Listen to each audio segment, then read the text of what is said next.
José Manuel Sierra Milagros de Fe, un canal dedicado a compartir los mensajes y enseñanzas inspiradoras del pastor José Manuel Sierra. Aquí encontrarás reflexiones profundas sobre la fe, la esperanza y el poder de los milagros en la vida de los creyentes. A través de estos mensajes, descubrirás cómo vivir una vida cristiana plena, fortalecida por la gracia de Dios y el poder del Espíritu Santo. Queridos hermanos y hermanas, hoy quiero invitarles a sumergirse conmigo en un mensaje lleno de esperanza y fortaleza espiritual. Nos enfocaremos en la iglesia de Esmirna, una de las 7 iglesias mencionadas en el libro de Apocalipsis. Esmirna fue una comunidad de fe que enfrentó grandes desafíos, persecuciones feroces, calumnias injustas y pruebas que pusieron a prueba su fidelidad a Dios. Sin embargo, su ejemplo nos enseña que, incluso en medio de las adversidades más difíciles, es posible permanecer firmes en nuestra fe. A través de esta reflexión, descubriremos cómo el Señor les animó a no temer, a ser fieles hasta la muerte, y cómo esta promesa también se aplica a nuestras vidas hoy. Mi oración es que este mensaje inspire tu corazón, fortalezca tu confianza en Dios y te motive a compartir su amor con quienes te rodean. Acompáñame en este recorrido por las enseñanzas de Esmirna, y juntos aprendamos a caminar con fidelidad, proclamando la gloria de aquel que es digno de nuestra alabanza. Dios tiene un propósito para tu vida. Pastor José Manuel Sierra tiene un don especial para explicar la palabra de Dios de manera clara y accesible, logrando que incluso pasajes complejos como el de Esmirna se sientan cercanos y relevantes para nuestras vidas hoy. Su forma de comunicar no solo es elocuente, sino también profundamente humana. Se nota que habla desde el corazón, conectándose con las luchas reales de los creyentes y ofreciendo palabras de ánimo que llegan al alma. Lo más impactante de su enseñanza es cómo logra que uno salga de la experiencia no solo con más conocimiento, sino con un verdadero deseo de ser mejor cristiano, más fiel y más comprometido con compartir la fe. Han estado estudiando el tema la Biblia. Próximo mes de febrero estudiarán otro tema y ya el próximo domingo, Dios mediante, subirán aquí y dirán algo acerca de lo que han estado estudiando durante todo el mes de enero. Vamos a orar un momentito, hermanos, por favor, vamos a orar. Cierra tus ojos ahí donde estás. Queremos pedir la ayuda, el respaldo, la bendición del Señor sobre este tema, sobre este estudio que estamos comenzando nuevamente. Las famosas 7 iglesias del Apocalipsis. El domingo pasado vimos el mensaje del Señor a la iglesia de Éfeso. Hoy nos tocaría estudiar el mensaje del Señor a la segunda iglesia, la iglesia de Esmirna. Pero vamos a orar. Padre Celestial, te damos de verdad, de todo corazón, muchas gracias por el privilegio que nos das de tener tu palabra en nuestras manos. Gracias, Señor, por este regalo maravilloso, este libro perfecto que revela tu corazón, Señor, que nos da la información genuina y correcta para que nuestra vida sea una vida edificada sobre la verdad. Y pedimos que en esta tarde tu palabra que va a ser expuesta, Señor, sea expuesta con la gracia de tu Espíritu Santo y que pueda caer en corazones realmente preparados y sedientos de palabra. Y como dice este hermoso libro, que el que tenga oídos para oír, que oiga lo que el Espíritu dice a la iglesia. Señor, que en esta tarde verdaderamente tú puedas hablar a nuestras vidas y podamos salir de aquí sabiendo que tú hoy has hablado a nuestras vidas y a nuestros corazones. Ponemos este tiempo de estudio de tu palabra en tus manos y pedimos tu ayuda y tu respaldo en el nombre de Jesús. Amén. Vamos al libro del Apocalipsis, hermanos, por favor, y vamos a leer el mensaje del Señor a la iglesia de Esmirna. Capítulo 2 del Apocalipsis, por favor.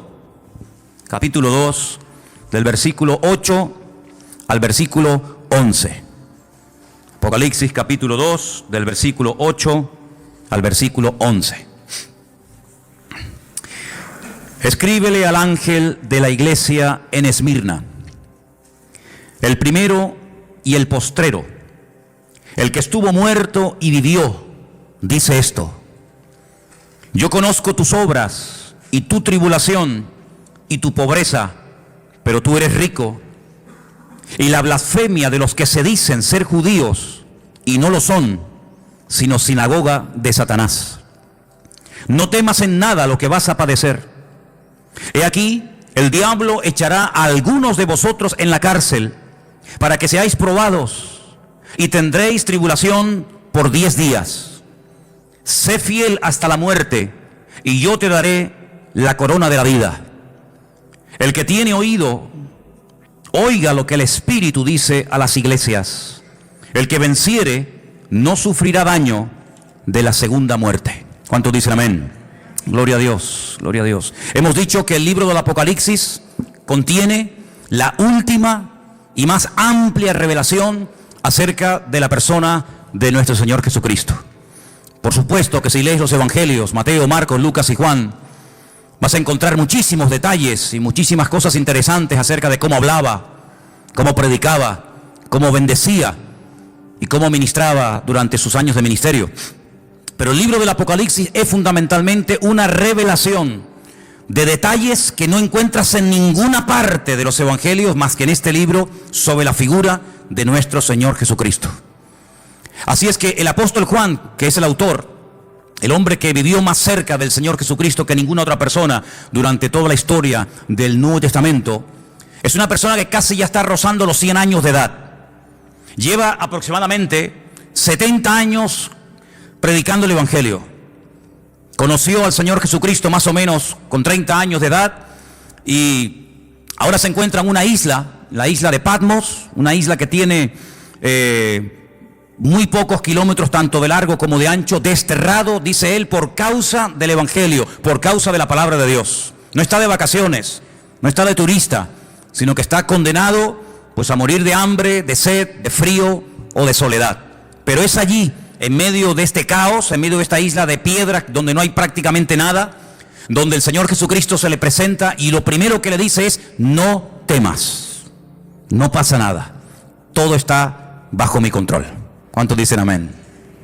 Es en esta isla donde él recibe la revelación de todo el libro del Apocalipsis y el Señor le dice que lo escriba, que no aprenda de memoria, que no intente retener la cantidad, los miles y miles de detalles y visiones y sueños que él va a ver, sino que los escriba. Pero que los escriba no solamente para que él lo sepa, sino que este mensaje de una forma especial tiene que llegar a 7 iglesias que, como pusimos el otro día en la pantalla, ocupaban un área que hoy en día ocupa el país de Turquía. Las famosas 7 iglesias del Apocalipsis que están mencionadas aquí en el libro del Apocalipsis, ahí las tenéis. Las iglesias de Asia Menor estaban en lo que hoy en día sería Turquía. Un país hoy en día conquistado por el Islam, pero que en aquel tiempo era un pilar del cristianismo y de misioneros y de obreros y de personas que amaban y servían al Señor con toda su alma y con todo su corazón. La semana pasada vimos lo que el Señor le dijo a la iglesia de Éfeso. Le dijo que reconocía que habían trabajado, que habían sido una buena congregación durante mucho tiempo, que estaban en un lugar muy difícil por la presión espiritual que sufrían los miembros de dicha congregación. Una iglesia que realmente fue una joya durante mucho tiempo, fue una iglesia madre que produjo otras congregaciones hijas, que son estas. Una iglesia donde el apóstol Pablo estuvo nada más y nada menos que 2 años de su vida allí, sin moverse, en Éfeso. Una iglesia que empezó con 12 personas, pero terminó con miles y miles de miembros. Y una iglesia que conocía muy bien Juan, porque los últimos días de la vida y del ministerio del apóstol Juan los pasó en Éfeso. No murió en Patmos, sino murió en Éfeso. Y fue allí donde vivió también con la madre de nuestro Señor Jesucristo, con María, ¿verdad? Porque él recibió el encargo de cuidarla cuando el Señor Jesucristo moría en la cruz. En ese lugar también fue Timoteo, pastor de esa iglesia durante un buen tiempo. Las cartas que Pablo le escribe a Timoteo, se las escribe cuando es pastor en Éfeso. Allí también había un matrimonio que colaboraban activamente en la obra, un matrimonio que fue un apoyo tremendo para el ministerio del apóstol Pablo, porque además tenían la misma profesión de Pablo, y era Priscila y Aquila. También estuvo un tal Tíquico. Es decir, que los mejores ministerios de la época pasaron por esa congregación. Pero a 56 kilómetros de Éfeso se encontraba la ciudad de Esmirna. La ciudad de Esmirna era una ciudad muy importante. Era una ciudad que la llamaban la flor de Asia. Todos los piropos, la ciudad más hermosa, la ciudad más bonita de esa zona era precisamente la ciudad de Esmirna. La palabra Esmirna significa mirra. era una ciudad que producía este elemento tan importante en la cultura religiosa de la época como era la mirra. Era una ciudad donde se cree que aproximadamente vivían más de 250.000 personas, una ciudad bastante grande. Fijaros que el Señor, cuando le dice a Juan que le escriba a la iglesia, la forma como se presenta a la iglesia es muy interesante. Dice en el versículo 8, el primero y el postrero, el que estuvo muerto y vivió. Y esto no es casualidad, porque la ciudad de Esmirna fue fundada en el siglo XII antes de Cristo. Pero los lidios, no los libios, los lidios con D, la destruyeron completamente. Pero ustedes saben que Alejandro Magno, que tenía 4 generales muy importantes que tienen que ver mucho con la profecía del libro de Daniel, uno de ellos se llamaba Lisímaco y decidió resucitar de los escombros a la ciudad de Esmirna. Después de 400 años de permanecer destruida, este general griego decidió volver a reconstruir la ciudad de Esmirna. Sí, una ciudad que estuvo muerta durante 4 siglos, pero que cuando Juan le escribe esta carta era una ciudad hermosa y activa y comercial y una ciudad muy... Por eso el Señor se presenta a la iglesia como el que estuvo muerto, mas he aquí que vive por los siglos de los siglos. Amén. Como ustedes, ciudadanos de Esmirna, estuvieron muertos, esta ciudad no existía y nadie hablaba de ella y no había vida, ni había jóvenes, ni había nada, pues ahora esta ciudad ha resucitado. Exactamente igual el Señor hace con la iglesia de Esmirna. Yo estuve muerto, intentaron destruirme, pero aquí que estoy vivo otra vez. Por esa razón el Señor se presenta de esta manera a esta iglesia. Era una ciudad hermosa, espiritualmente hablando muerta, espiritualmente hablando pobre, pero materialmente tremendamente rica. Qué paradoja, ¿no? Una ciudad rica, una ciudad donde sobraba trabajo, una ciudad próspera, pero espiritualmente tremendamente pobre. Cuando ustedes leen, por ejemplo, la carta de quien la haya escrito a los hebreos, dice que muchos hermanos en aquella época sufrían el despojo de sus bienes materiales. Por eso la iglesia de Esmirna estaba pasando, entre comillas, una crisis económica. Por eso dice, ustedes son pobres, pero pone entre paréntesis, pero sois ricos. En el sentido de que lo más probable es que las autoridades romanas de la época le hayan quitado todas las posesiones materiales a los hermanos de dicha congregación. Y probablemente era prácticamente imposible conseguir para un cristiano trabajo en la ciudad de Esmirna. Por eso estaban pasando un momento muy difícil. Pero no solamente en esta ciudad había estos problemas, sino que además en esta congregación el Señor les da una palabra de advertencia. Es una de las pocas iglesias de las 7, es una de las pocas congregaciones que no recibe, digamos, una palabra de exhortación para corregir el rumbo, en el sentido de que hay falsa doctrina, enfriamiento del amor o falsas profecías. No. La iglesia de Esmirna recibe una palabra de advertencia porque viene un tiempo de prueba. Viene un tiempo de persecución contra la iglesia. Y como el jueves nos predicaba Anderson en el mensaje acerca del Espíritu Santo, una de las 27 funciones diferentes del Espíritu Santo en la vida de un creyente y de una congregación, una de ellas es que Él nos recordará lo que Él nos ha enseñado, Él tomaría de Cristo y le glorificaría y Él nos haría saber lo que ha de venir. En otras palabras, la iglesia de Esmirna tenía que estar preparada antes de y no después de. El Señor Jesucristo les dice a través de este mensaje que vienen 10 días de persecución. Ahora, no es algo literal. Hay un estudio muy interesante que es el estudio de la numerología, gematría en hebreo, que tiene que ver con todos los números que aparecen en la Biblia. Aparecen muchísimos números. El número 10 no es un número literal en el sentido de que van a venir 10 días de persecución, sino es como una forma de decir, viene un periodo de tiempo, más o menos corto, de persecución. Pero en vez de decirlo así, dicen, vienen 10 días de persecución a la iglesia.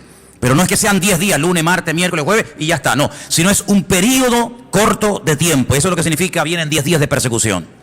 El discípulo más aventajado, el discípulo más importante de todos los que tuvo el apóstol Juan, fue un tal Policarpo. No me va a dar tiempo y no voy a hablar de Policarpo porque no tengo tiempo de hacerlo. Pero yo les pediría a ustedes, en internet tienen todo lo que quieran, lean todo lo que puedan de este gran varón de Dios. Policarpo fue uno de los pastores de esta iglesia. Fue muerto en la hoguera en el año 156 después de Cristo. Él era miembro de la iglesia de Esmirna. Simplemente un pequeño detalle. Cuando lo llevaron para prenderla en la hoguera, y habían puesto la hoguera encendida para meterlo dentro, y le dijeron: te damos la última oportunidad. Si reniegas de Cristo, si te retractas en cuanto a tu fe, te libras de la muerte. Y él dijo: no hace falta que me lleven a la hoguera, porque durante más de 80 años he estado sirviendo al Señor.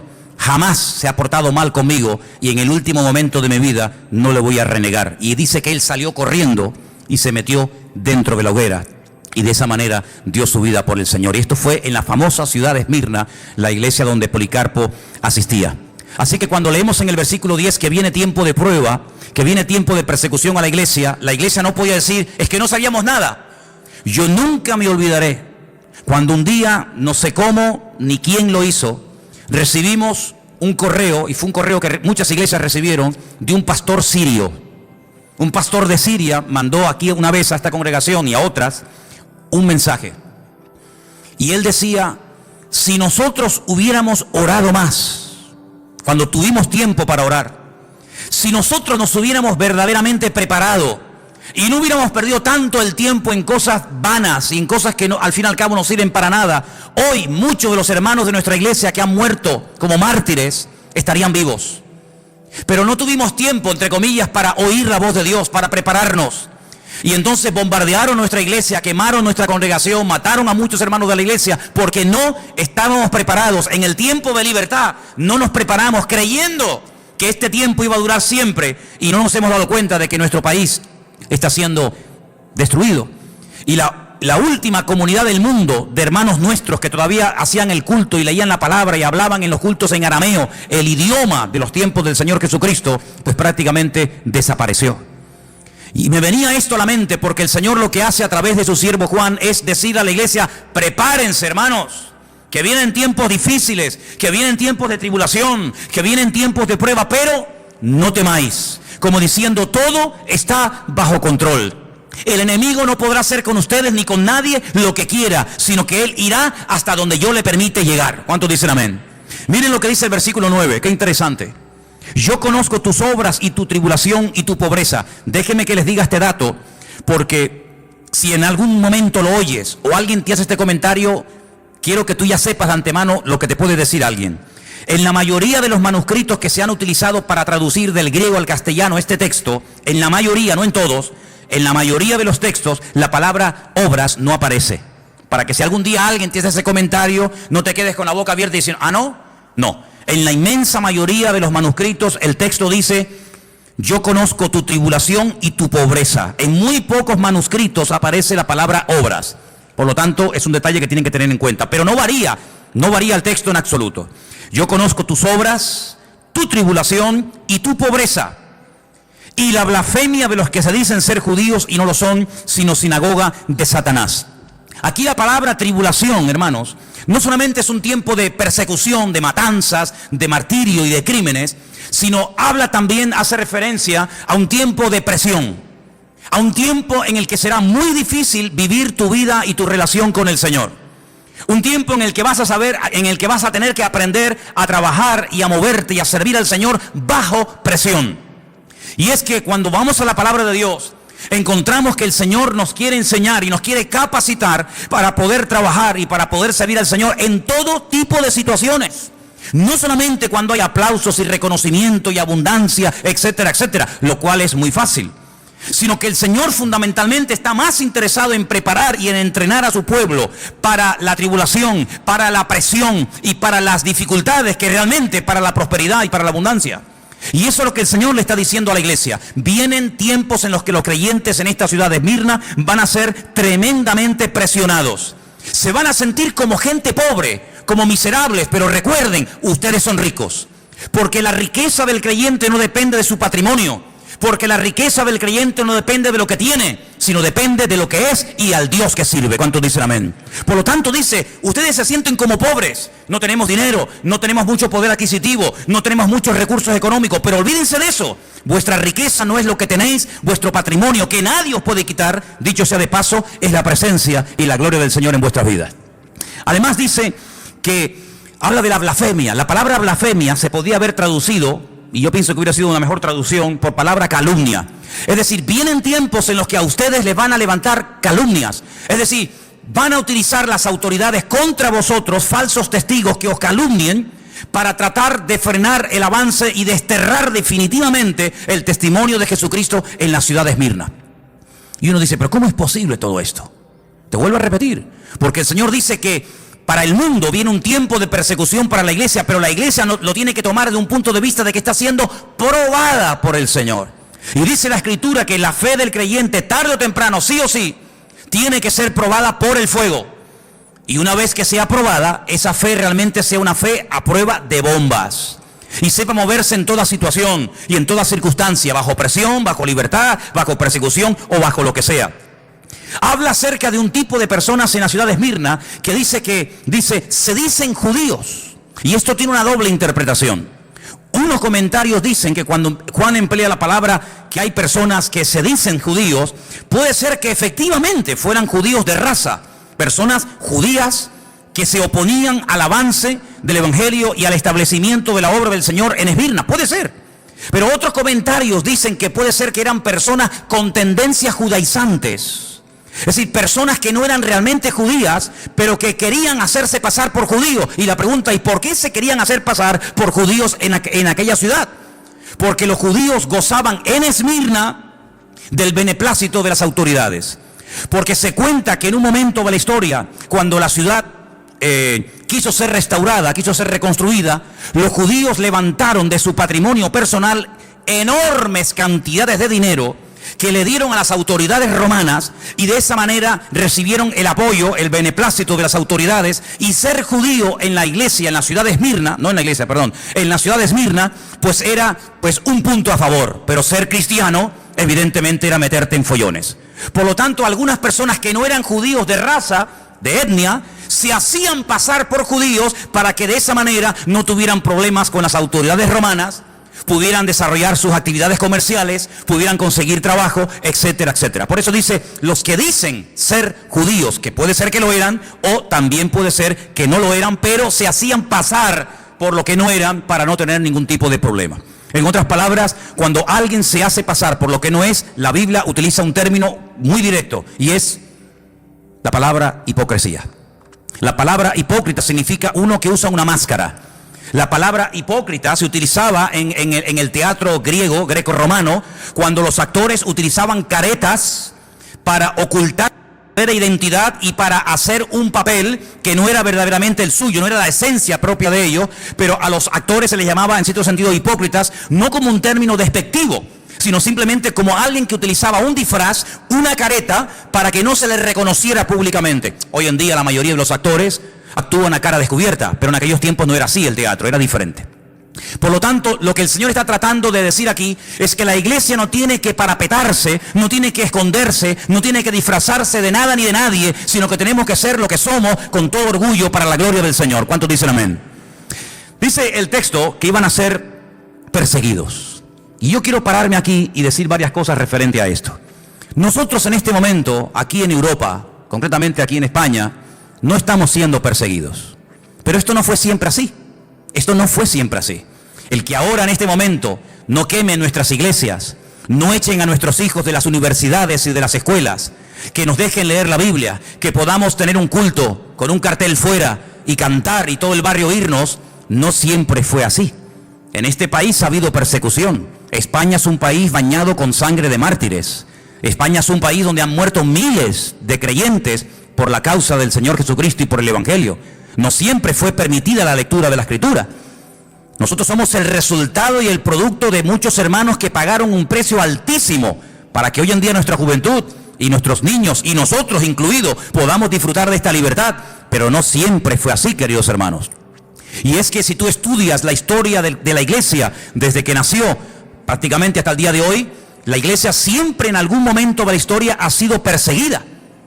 Tenemos ahí en el tablón de anuncios de la iglesia, yo les pediría que después se acerquen y lo vean, los países donde en este momento están nuestros hermanos sufriendo terribles persecuciones. Sin lugar a dudas, de todos los países que en este momento hay persecución, el más complicado, el más difícil, donde realmente es un peligro el ser creyente, es en Corea del Norte. Es el país donde más persecución hay en este momento contra la iglesia. Pero por ejemplo en China, hasta hace muy poco tiempo, La persecución contra los cristianos ha sido horrorosa durante años, durante décadas, ¿verdad?, del régimen comunista. Pero como bien saben ustedes, yo hace unos días estuve con un pastor chino, en el barrio chino de Londres, y este hermano me decía que la iglesia está creciendo, que tienen varios cultos durante la semana, pero China es un país donde han estado perseguidos los hermanos durante muchísimo tiempo, pero hoy por hoy hay más de 7,000 chinos que cada semana están entregando sus vidas a Cristo y bautizándose para la gloria del Señor. Es decir, que donde más los han perseguido es hoy por hoy donde más está creciendo y extendiéndose el Evangelio. ¿Cuántos dicen amén? En Europa hubo persecución, claro que sí, pero gracias al Señor estamos temporalmente pasando un tiempo de libertad. Pero el Señor no tiene que pedirle permiso a nadie para que en un momento determinado, si Él lo considera oportuno, por un breve periodo de tiempo, la iglesia, su pueblo, sus hijos, seamos probados con algún tipo de presión, con algún tipo de persecución. El creyente tiene que partir de la base de que por muy bien que lo quieras hacer, por muy bien que te comportes, por muy buen testimonio que tengas, en cualquier momento se pueden levantar enemigos contra ti. El apóstol Pedro es muy claro cuando habla a los hermanos que están siendo perseguidos en aquella época y le dice: hermanos, por favor, no sorprendáis del fuego de la prueba que os ha sobrevenido, como si alguna cosa extraña os aconteciese. Los padecimientos que estáis pasando en este momento en otras latitudes, en otras naciones del mundo, también hay hermanos que los están experimentando y sufriendo. Por lo tanto, si en algún momento nos enteramos, o tú mismo, en la familia, en el trabajo, en la universidad, o donde sea, te sientes presionado, perseguido, cuestionado, etcétera, no te sorprendas, va en el paquete, va incluido que en un momento determinado, sin necesidad de pedirte permiso, Dios te puede poner a prueba en este área de tu vida, si Él lo considera oportuno. ¿Pero qué le dice el Señor a la iglesia? ¿Solamente le da la información? ¿Para qué? ¿Para asustarla? No, para prepararla. Pero además le dice: no temas. Y esta expresión, hermanos, no temas, es una expresión que a mí de verdad me fascina, porque el Señor sabe que como seres humanos en algún momento podemos tener miedo. Hay gente hoy en día, tal vez entre nosotros puede ser, que haya gente que le tenga miedo a cosas que si las contaras y las dijeras, tal vez alguna persona se reiría, pero a ti realmente te da temor. Hay gente que es incapaz de acercarse al borde de una montaña porque dice que se le va la cabeza y tiene miedo a las alturas. Hay gente que tiene miedo a los gatos. Hay gente que tiene miedo a quedarse solo o sola. Hay gente que tiene miedo a caer enfermo. Hay gente que tiene miedo a dormir con la puerta cerrada y tienen que dormir con la luz encendida. Hay tanto tipo de temores. Pero el Señor a todos y a cada uno de nosotros, en cualquier circunstancia o situación en la que nos encontremos, siempre el Señor te dirá: no tengas ningún temor. No temas, yo estoy contigo y nadie te podrá hacer frente en todos los días de tu vida. ¿Cuántos dicen amén? ¿El Señor nos puede probar? Claro que sí. Hay un versículo que quiero leerlo, lo tengo aquí apuntado, no quería olvidarlo. Está en 2 de Timoteo 3:12, te lo leo y dice: todos los que quieran vivir piadosamente en Cristo Jesús padecerán persecución. ¿Conocías ese versículo? Todos los que quieran vivir piadosamente, ordenadamente, santamente en el Señor, padecerán persecución. 2 de Timoteo capítulo 3, versículo 12. El Señor le dice a la iglesia: vais a ser perseguidos, pero no tengáis ningún temor. Y le dice: sigan siendo fieles. Esa expresión cuando le dice sean fieles, en el texto original dice sigan siendo fieles. No es que a partir de ahora vais a ser fieles, no, hasta aquí habéis sido fieles. Pero cuando venga la persecución, seguid perseverando en vuestra fidelidad. Y hermano, es que hay un ingrediente, hay una asignatura que no puede ser en nuestras vidas, una asignatura pendiente, y es la constancia en el Señor. Imagínense la cantidad de gente que hemos conocido en todos estos años. Me doy cuenta que hay mucha gente que empieza bien, se animan, comienzan a leer la Biblia, comienzan a venir a los cultos, comienzan a interesarse por las cosas del Señor. Pero hermano, eso está muy bonito y está muy bien. Pero aquí lo importante no es tener una buena temporada. Aquí lo importante es ser fiel, como dice aquí, hasta la muerte. ¿De qué sirve que leas durante un mes todos los días la Biblia y te levantes temprano a orar, si luego al mes siguiente no sabes ni dónde dejaste la Biblia y ya ni siquiera te acuerdas del Señor ni de orar? No quieras correr y abarcar demasiado en poco tiempo. Sed fieles y constantes hasta la venida del Señor, dice la Escritura. Estad firmes y constantes, creciendo en la obra del Señor siempre. La Biblia apela continuamente a la fidelidad, a la constancia, a la perseverancia, un día y otro día, sin afanarse, sin preocuparse, sin ningún temor, sin ninguna preocupación, sino dependiendo el minuto a minuto, el día a día de la presencia de nuestro Dios. Vienen tiempos difíciles, vienen tiempos de prueba, vais a ser probados, pero no temáis, sed fieles, aprender a perseverar. Y es algo muy interesante ver que en la iglesia, en la ciudad de Esmirna, se levantaron todo tipo de calumnias y todo tipo de acusaciones contra los hermanos. Leyendo esto y preparándome para este mensaje, descubrí que las 5 cosas que utilizaban las autoridades de la ciudad de Esmirna contra los hermanos eran estas. Se les acusaba de ser desleales al César de Roma. Al César de Roma se le llamaba Kairos. ¿Qué te parece? La palabra Kairos se traduce por Señor, pero no es Señor José, Señor Antonio, Señor Jorge, Señor Juan, sino Kairos es el Adonai, es la máxima autoridad, ¿verdad? Cuando el Nuevo Testamento se escribió, que se escribió en griego, el apóstol Pablo, en una de sus cartas dice que si confesamos que Cristo es el Kairos, el Señor, la máxima autoridad, seremos salvos. El César de Roma era el que tenía este título, la máxima autoridad, el Señor. Por lo tanto, había que ofrecerle pleitesía, había que postrarse delante de un busto, delante de una estatua del César de turno, cuando pasabas por delante de él. Los cristianos se negaban rotundamente a adorar como si fuera un dios al César de Roma. Los cristianos estaban dispuestos a morir antes de doblar sus rodillas y adorar al César como si fuera un dios. Eso fue lo que le dijeron a Policarpo en el 153 después de Cristo. Pero ¿qué más te da? Di que el César es el Kairos, que es el Señor, y después te vas a tu casa y aquí no ha pasado nada. Pero él dijo, bajo ningún concepto, el Kairos, mi autoridad y mi Señor no es un hombre, es mi Señor Jesucristo. ¿Cuántos dicen amén? Por eso eran acusados de ser gente peligrosa, de ser gente desleal a las autoridades de la época. Nada más lejos de la realidad. Segunda calumnia o acusación, que era gente inmoral y practicaban el canibalismo. Y tú dices, ¿cómo se puede acusar a un cristiano de ser un caníbal? Porque resulta que cuando llegaba el momento de partir el pan y el vino, esas reuniones que se llamaban en aquella época ágapes, donde había coinonía, donde había comuniones, eran a puerta cerrada. Sí, hermanos, sí. Eran a puerta cerrada, no podían entrar gente que no fuera realmente miembros de la congregación, no podían entrar visitas, no podían entrar inconversos. Los ágapes, cuando se repartía el pan y el vino, aquel pacto, aquel nuevo pacto, donde el Señor dijo, el que no come mi carne y el que no bebe mi sangre, y sabemos que es algo metafórico, de ahí que tenemos que estudiar hermenéutica, ¿verdad?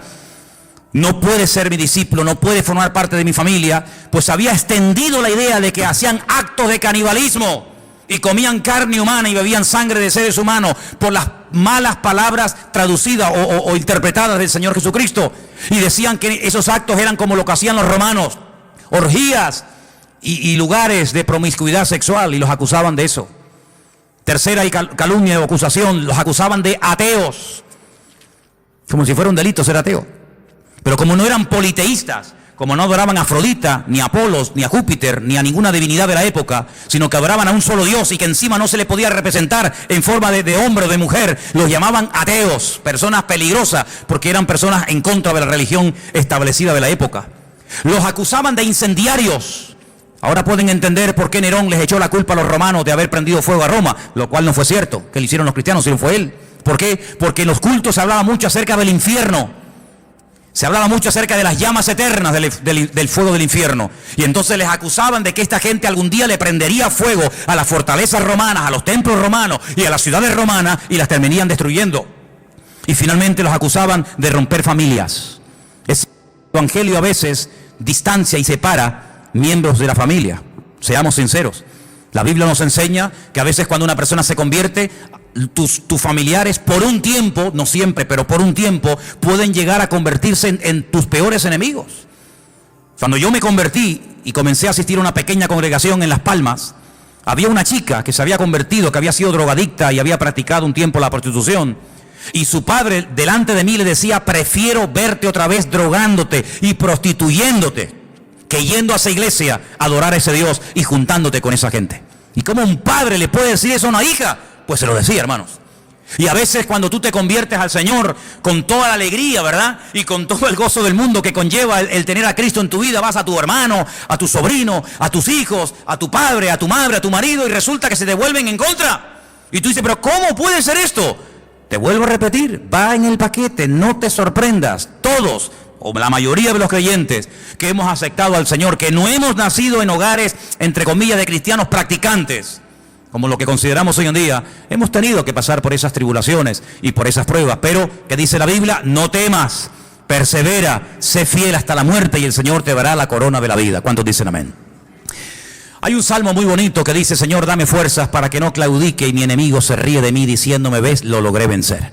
Así que mentalízate de que hay ojos, hay familias, hay amigos, hay vecinos, hay compañeros de trabajo que te observan, que te estudian, que te analizan y están esperando el más mínimo fallo para enseguida tirarse encima de ti. Por eso tienes que buscar más que nunca al Señor, porque la vida cristiana no se ha diseñado para vivirla herméticamente en una burbuja que nadie se entere. No somos espías del reino de Dios, somos testigos del reino de Jesucristo. ¿Cuántos dicen amén? No hacemos las cosas escondidas, sino que somos luz y sal de la tierra y queremos que todo el mundo y las puertas de nuestra iglesia estarán siempre abiertas para que cualquier persona en cualquier momento pueda venir y grabar y filmar y sacar fotografías y hacer lo que quieran, porque no nos ocultamos, porque no tenemos ningún temor de decir somos hijos del Rey de Reyes y Señor de los Señores, y no nos avergonzamos del Evangelio, porque el Evangelio es poder de Dios para salvación. ¿Cuántos dicen amén? Pero a ellos los acusaban de eso en aquella época, y muchos murieron, y muchos fueron descuartizados y quemados y torturados hasta la muerte. Ahora, hay algo muy interesante en el mensaje del Señor a esta iglesia que quiero destacar. Si os dais cuenta, en el versículo 9 aparece un nombre. Dice que había personas que decían ellos que eran judíos y no lo eran, sino sinagoga de Satanás. Y luego aparece en el versículo 10 la palabra diablo. La palabra Satanás, que significa adversario, es un nombre que viene del hebreo. En hebreo no se dice Satanás, se dice Satán, que significa adversario. Y después en el versículo 10 aparece la palabra diablo, que significa acusador. Es el mismo personaje, pero como a veces aparece, habéis visto en la Biblia, ¿no? Seol y Hades. ¿Habéis visto, no? Es lo mismo, es el mismo sitio, pero uno está dicho en griego y otro está dicho en hebreo. Bueno, pues Satanás está dicho en hebreo y diablo está dicho en griego. Pero es la misma persona. Lo que pasa es que el significado de Satanás es adversario, como he dicho, y el nombre diablo significa acusador. ¿Por qué dos nombres en el mismo pasaje a la misma iglesia? Por una sencilla razón. Porque el nombre es el código genético de la persona. El nombre es mucho más que una señal identificativa. Si yo digo, por ejemplo, a ver, Ferrari, ¿qué les viene a la cabeza? Un coche. Cristiano Ronaldo.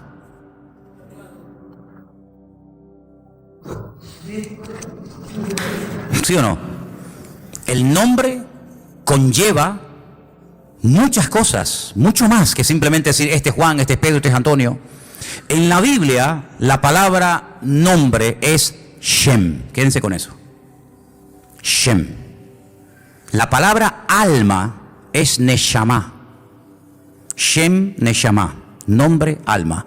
Si yo les escribo la palabra alma, que es la vida, ¿verdad? En medio de la palabra Neshama, la palabra alma, dentro está la palabra Shem. Está la palabra nombre. Cuando el Señor trataba con mucha gente a lo largo de la historia, había momentos, no siempre, había momentos en los que le cambiaba el nombre a la persona. Porque el nombre es como una especie de código genético, es una especie de esencia que se revela a través del nombre. Cuando vieron en un parto que un niño salía y que el otro, que era gemelo, lo agarraba por el talón, por el calcañar, dijeron en ese momento, ¡ay, mira, es un Jacob! Es un suplantador, es uno que quiere salir primero y agarra al hermano por el pie. Y le pusieron Jacob, porque es uno que quiere suplantar, no quiere salir el primero, pero el hermano se le adelantó.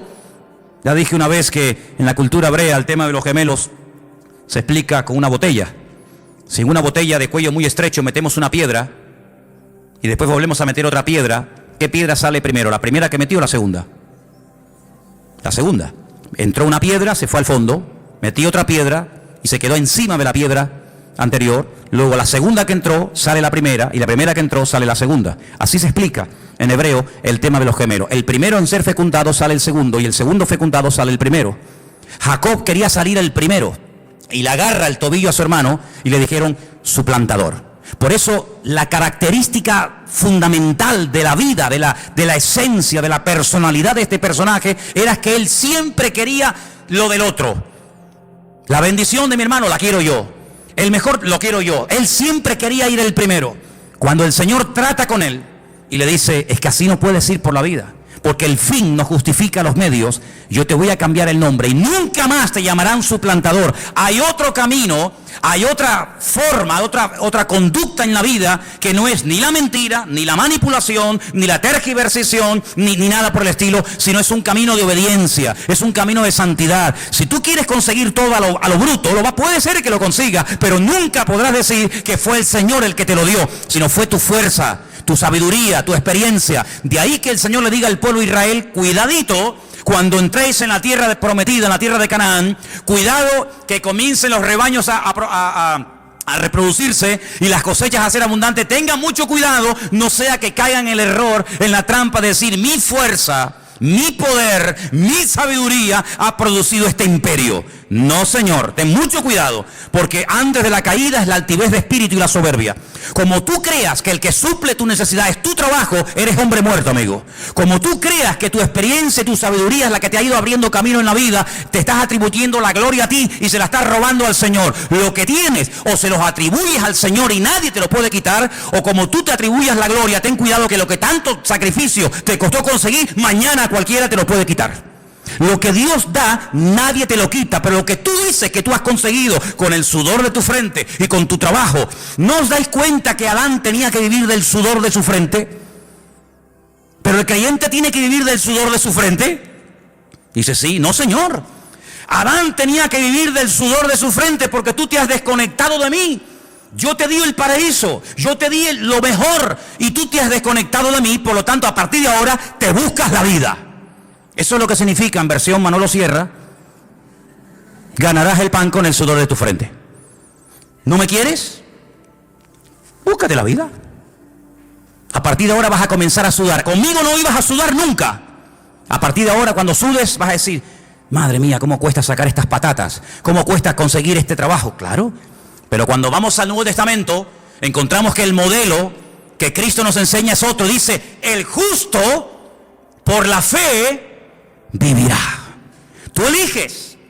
¿Quieres sudar la camiseta y tú ser el que consigue las cosas de la vida?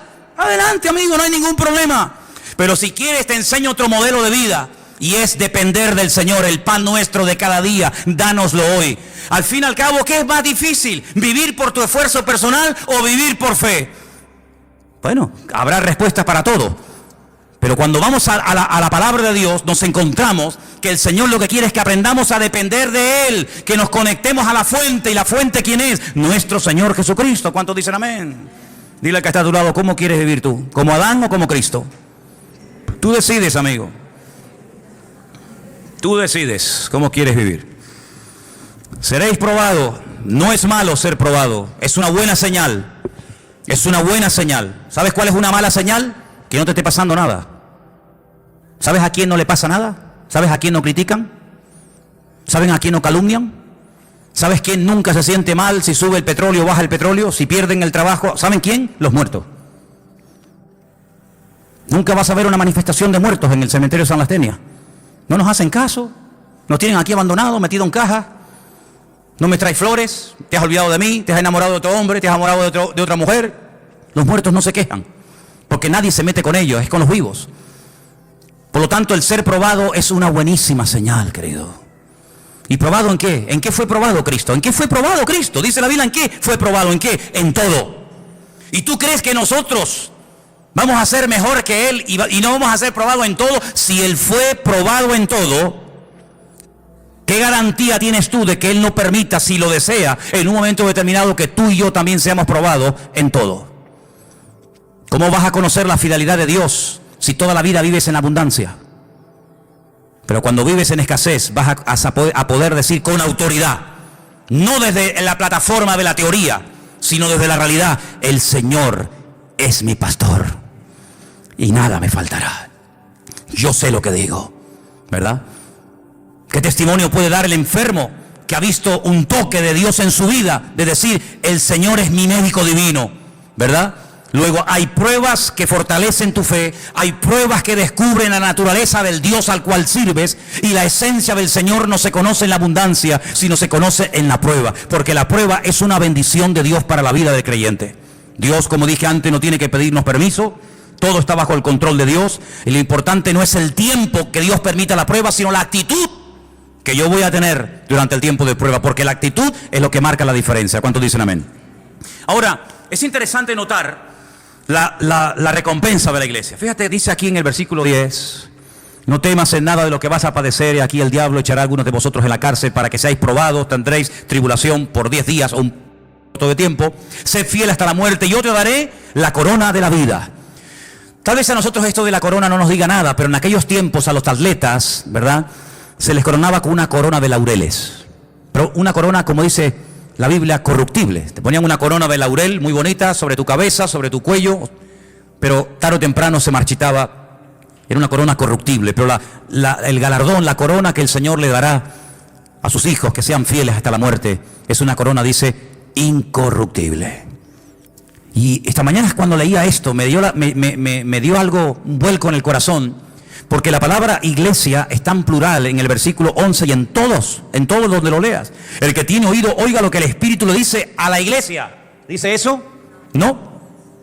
A las iglesias, no es lo mismo la iglesia que las iglesias.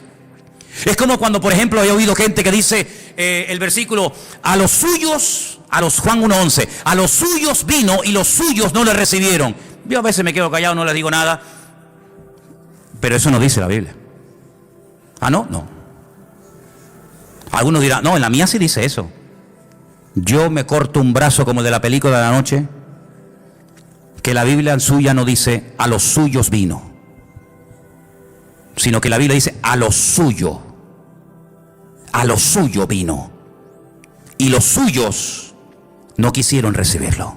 Si yo vengo a lo mío, yo vengo a cumplir con la voluntad de mi Padre, yo vengo con un propósito eterno, y si ustedes no lo quieren recibir, no es problema mío, pero yo vengo a lo mío, yo vengo a hacer la voluntad de mi Padre, no vengo a agradarles a ustedes, vengo a agradar a mi Padre, y cada palabra que sale de mi boca no sale por mí mismo, sino que el Padre me da autoridad para que salgan esas palabras, y las obras que yo doy dan testimonio de que mi Padre me está avalando y me está respaldando en lo que estoy haciendo. Bueno, pues así como ese versículo no dice eso, este tampoco dice que el que tiene oído para oír, oiga lo que el Espíritu dice a la iglesia. Bueno, pues si tengo que oír lo que el Señor dice a la iglesia, pues estaría... No, dice a las iglesias. Es decir, te amplía la visión, una visión amplia.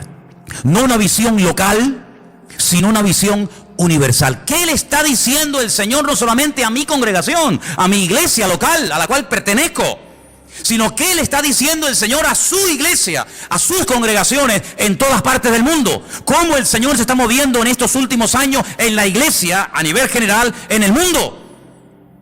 Eso me interesa saberlo a mí. ¿Por qué? Porque si tú estudias lo que se llama eclesiología, que es el estudio, el desarrollo de la iglesia a lo largo de la historia, tú te das cuenta que el Señor no trató con nuestros hermanos en la década de los años 80 igual que trató a los hermanos de la década de los años 60. La misma iglesia, el mismo evangelio, la misma Biblia, pero Dios no se movió igual en los años 60 que en los años 80 que en el siglo XXI. Las cosas que están ocurriendo hoy hacía mucho tiempo que no ocurrían en la trayectoria de la iglesia. Por lo tanto, hay un mensaje local, hay un mensaje individual, pero también hay un mensaje colectivo. Y yo creo que una de las cosas, permítame que dé otra opinión personal, una de las cosas que el Señor nos está diciendo a todos los cristianos es: prepárense que vengo pronto. ¿Cuántos dicen amén? Porque ninguna iglesia, ninguna generación de creyentes ha estado más cerca de la segunda venida del Mesías que nosotros. ¿Vieron hermanos que murieron con la fe de verlo venir y no lo vieron? Pero nosotros en este momento estamos viendo profecías que hace 2000 años que no se cumplían. Estamos viendo cosas que se dan hoy en día tan fácilmente que hace 10 años atrás hubiera sido imposible que eso que hoy en día es normal se dé hoy por hoy. Por lo tanto, es muy importante que abramos los oídos y estemos atentos. Y hay algo que nos puede ayudar, a veces no tanto, pero a veces nos puede ayudar, y es oír las noticias, leer los periódicos, ver cómo habla la gente del mundo. ver cómo hablan en las tertulias, ver cómo hablan los políticos, y te das cuenta de que ha empezado el principio de dolores. Ustedes que están en la calle, que conocen a tanta gente de la calle, tú no palpas, no te das cuenta cómo habla la gente, qué preocupaciones tiene, qué temores tienes. Por eso dice la Biblia que en los últimos tiempos las iglesias tienen que estar atentos a los mensajes en plural que Dios está lanzando a su pueblo, porque el Señor no ha parado de hablar. El problema es que hay muchos que han dejado de oírle.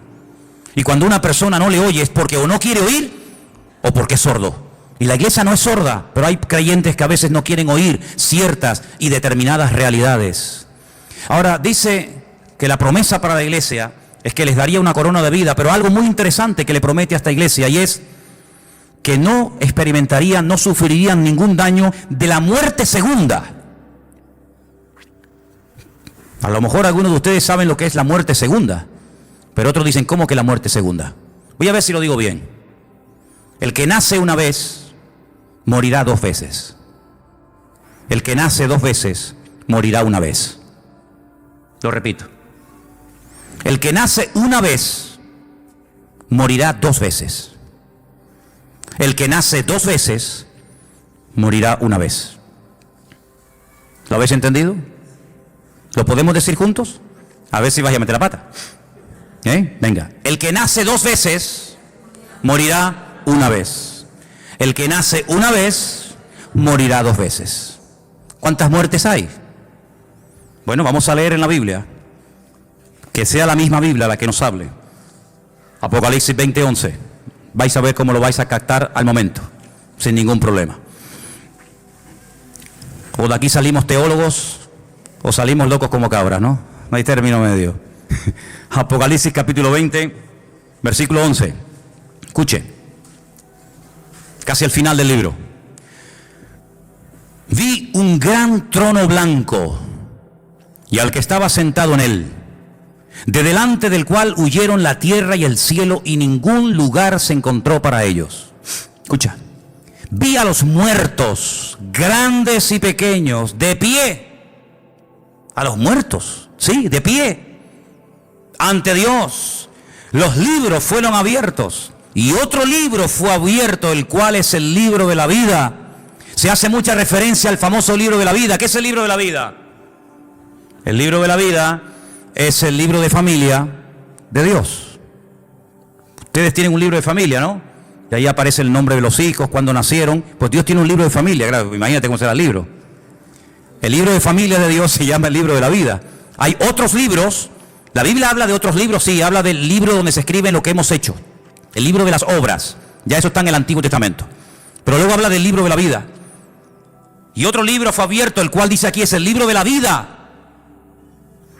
Ahora, un pequeño matiz, permítanme que haga esta pausa. La palabra vida en hebreo nunca se puede escribir en singular, ¿vale? La palabra vida en hebreo es hayim y siempre es plural. No hay vida, hay vidas.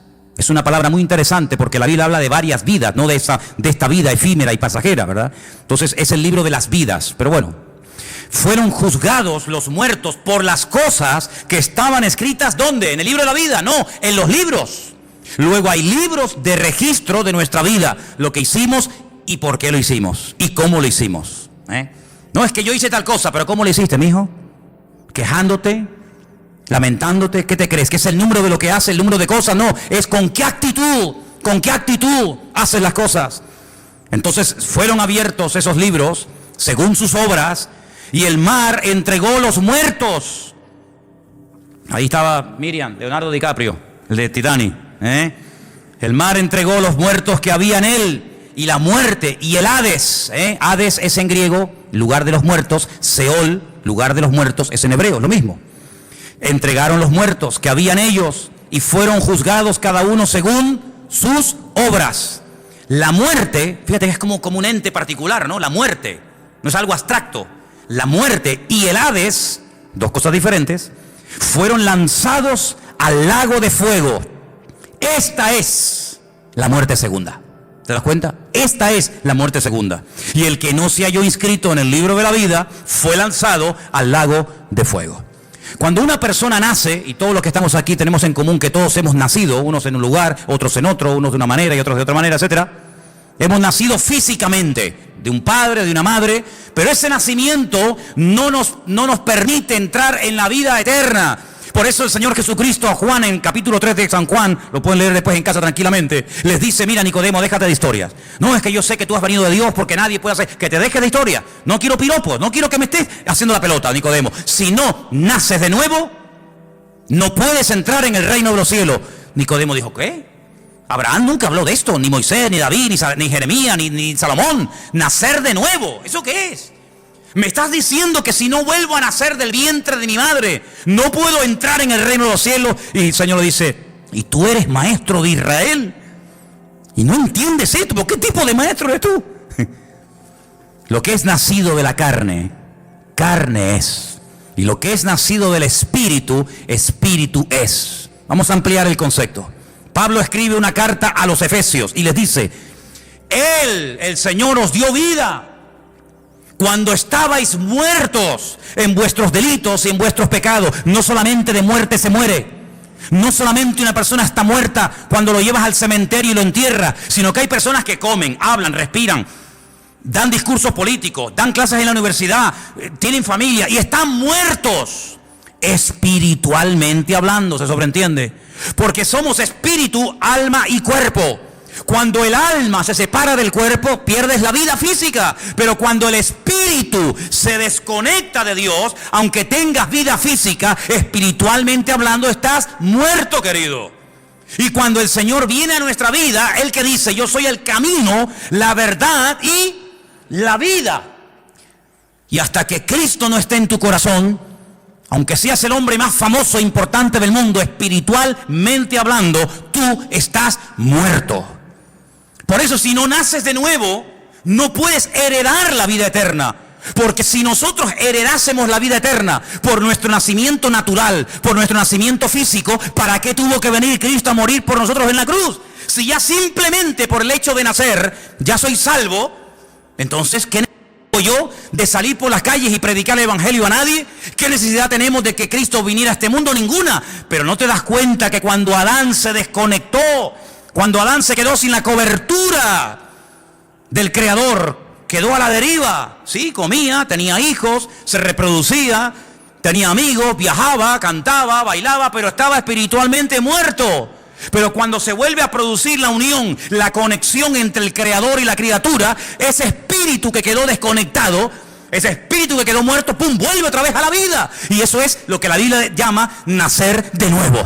Por eso dije, el que nace una vez, es decir, el que nació porque su madre lo parió, pero no nació espiritualmente hablando, morirá 2 veces. Morirá el día que le toque, 14 de mayo del 2016.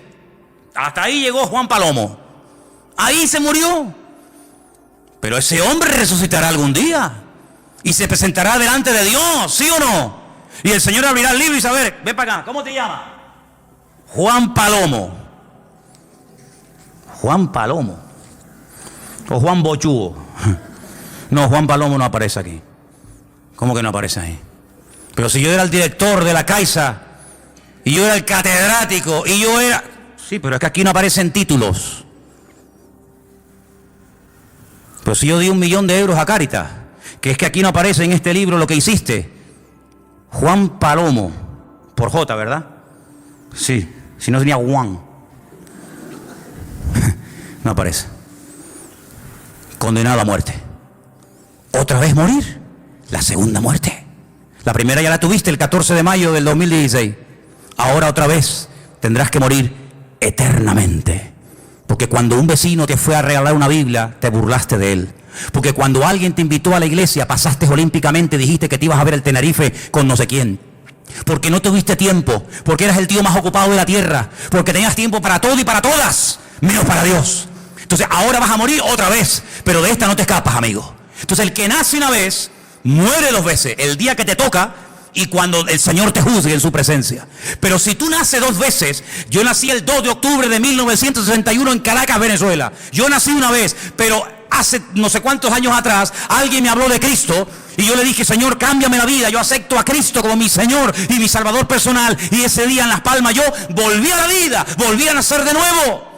Y entonces cuando yo muera, pues moriré una vez, pero cuando resucite y me presente delante del Señor, el Señor me dirá, buen siervo fiel, en lo poco fuiste fiel, en lo mucho te pondré. Entra en el gozo de tu Señor y viviré eternamente en la presencia del Señor. Por eso yo te pregunto esta tarde, ¿cuántas veces has nacido?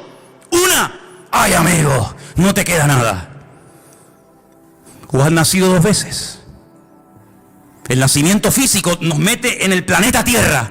El nacimiento espiritual nos introduce en la vida espiritual, en la vida eterna con el Señor Jesucristo. Por eso la promesa del Señor a Esmirna es esta: el que cree en mí no sufrirá, no experimentará ningún daño de la segunda muerte. Hay gente que tiene ya el nicho comprado, las flores, la caja, todo lo tienen ya listo. A Santa Lucía o a Mafre, le tienen ya todo comprado. ¿Y cómo se compra la vida eterna, amigo? ¿Qué compañía de seguro te la ofrece? Yo les animo a que mañana vayan a Mutua Tenirfeña o a Mafre o a la compañía que ustedes quieran y le digan, mire, estoy asistiendo a una iglesia evangélica y el pastor predicó ayer de que tengo que tener la vida eterna. Ustedes me pueden preparar mi morada celestial en la presencia del Señor por la eternidad. Y te voy a decir, esta gente está loca como cabra, amigo. Porque el mundo nos prepara para la vida esta, para esta vida. Y el diablo es un experto en tener entretenida a la gente para que no piense que esta vida es pasajera, pero que la verdadera vida es la que nos falta. Miren cómo hacen los casinos, sin ventanas. ¿Para qué? Para que la gente pierda la noción del tiempo. Y estés allí. Nunca olvidaré cuando un día fui a Las Vegas a ver qué era aquello. Y la gente echaba moneda y era las 4 de la tarde, las 10, no, pierden la noción del tiempo con la maquinita, jugando. Así es el diablo, le da juguete, entretenimiento. Ahora están de moda los drones y te encuentras a un tipo de 40 años en un parque jugando a las 3 de la mañana con un dron. Y yo digo, no habrá otra cosa más importante que en la vida que estar con un aparatito a las 4 de la mañana, viejo.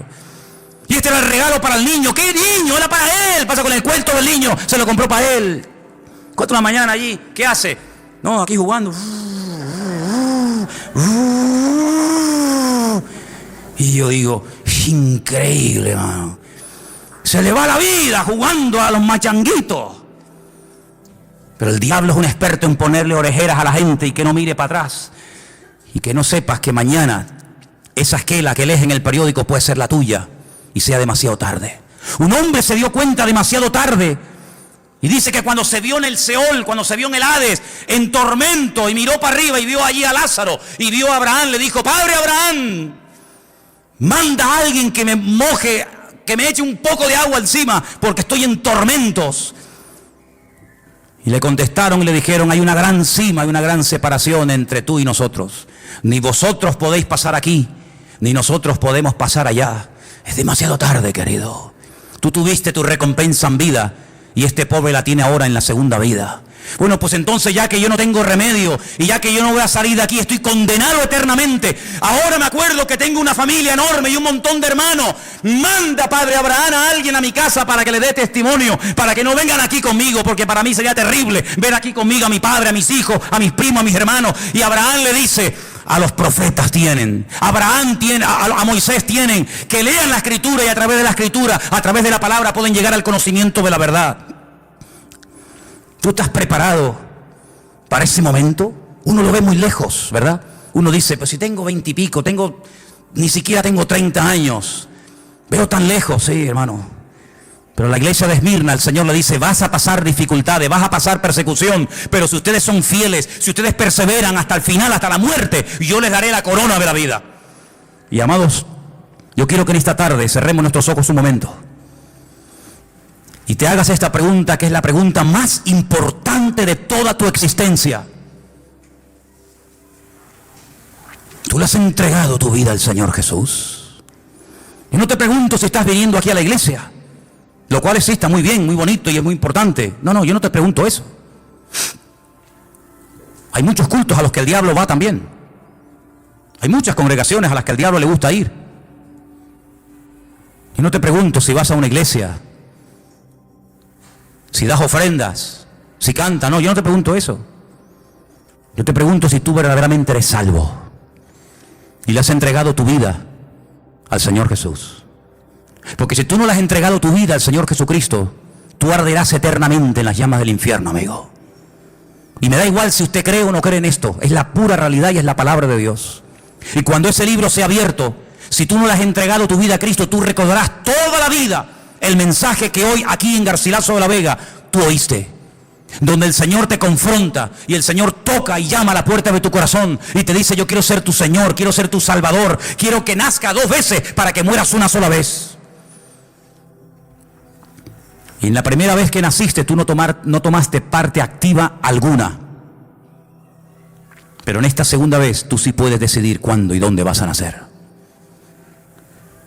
Es cuando tú le abras la puerta de tu corazón al Señor y entiendas que el libro del Apocalipsis no se escribió para asustar a nadie, sino para revelar a Cristo y para que la gente le conozca y le sirvan a Él. La salvación no viene con el tiempo. La salvación no se hereda de padres a hijos, de abuelos a nietos. La salvación es personal e intransferible. Nadie se puede salvar por ti, nadie se puede condenar por ti. Los hijos no llevarán el pecado de los padres, ni los padres llevarán el pecado de los hijos, sino que cada uno morirá por su propio pecado. Y por eso en esta tarde yo te pregunto a ti, no si tu abuelo, tu abuela, tu padre, tu madre, no, sino si tú eres salvo, si tú le has entregado o no tu vida al Señor Jesucristo. ¿De qué sirve tener un padre pastor, un padre anciano, un abuelo diácono? ¿De qué sirve todo eso? Ese currículum no tiene ninguna validez delante de la presencia del eterno Dios. Lo que el Señor quiere es que tú personalmente te rindas a Él en esta noche. Y quiero preguntar en este momento solemne, en este momento tan importante, si en esta tarde hay aquí alguna persona que nunca, jamás, no te pregunto si crees en Él, supongo que crees en Él. Te pregunto si tú nunca le has entregado de verdad, de corazón, tu vida al Señor Jesucristo. Y como dice la Biblia, lo he confesado públicamente con mi boca. Y no he nacido de nuevo. Hoy es el momento más importante de tu vida. Porque hoy tú decides dónde vas a pasar la eternidad y quién será tu cobertura espiritual durante toda tu vida. La salvación es algo muy importante que no se puede comprar, no se puede estudiar, solamente se recibe por la fe en Cristo Jesús, Señor nuestro. Si hay alguna persona en esta tarde entre nosotros que no ha aceptado nunca, aunque te has congregado, pero no tiene nada que ver, tú nunca verdaderamente has nacido de nuevo, vives de la fe de otros, vives de la gloria de otros, pero no es tu experiencia. Qué bonito cuando dice la Biblia el Dios de Abraham, pero también el Dios de Isaac y también el Dios de Jacob. No solamente era el Dios del abuelo, sino de papá y de los hijos. Si tú en esta tarde le quieres entregar tu vida al Señor Jesucristo y decirle: quiero que inscribas, que anotes mi nombre en el Sefer Hayim, en el libro de la vida. Ahora te entrego mi vida, Señor Jesús. Déjame orar por ti, ¿sí? Un día lo tuvieron que hacer por mí, cuando estaba perdido, muerto. Si en esta tarde hay alguien que le quiere entregar su vida a Jesús, al Señor, indícamelo levantando tu mano. Y levantando esa mano en alto, pues me estarás indicando que tú quieres entregarle tu vida al Señor.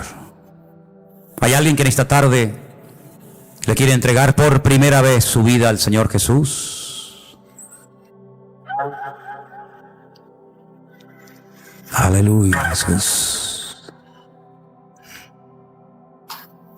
Me dijo hace muchos años un pastor finlandés en el País Vasco: qué importante, Manolo, es de vez en cuando en las iglesias hacer un llamamiento.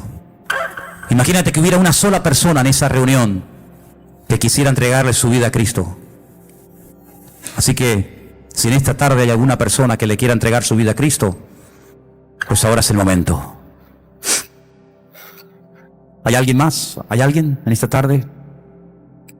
Amén. Cierra tus ojos. Es un momento muy, muy importante. Señor Jesús, te damos gracias por las oportunidades que nos das para salvarnos en este mundo enfermo, en este mundo que tienen de todo, pero están pobres espiritualmente, en una miseria como nunca en la historia de la humanidad. El hombre está en miseria espiritual, en pobreza, en crisis, en bancarrota, porque te han dado las espaldas, mi Dios. Y nosotros nos encontramos en este mundo que no es el nuestro, que estamos aquí simplemente para cumplir unos objetivos y nada más. Nos encontramos a veces como seres insignificantes, pero tu palabra dice que aunque nos sintamos pequeños y pobres, somos ricos. Porque la riqueza más grande del mundo es conocerte a ti, Señor. Y te doy gracias por el milagro de la fe. Hoy hemos cantado Aumenta mi fe. Y gracias te doy porque un día me diste la fe que yo nunca tuve.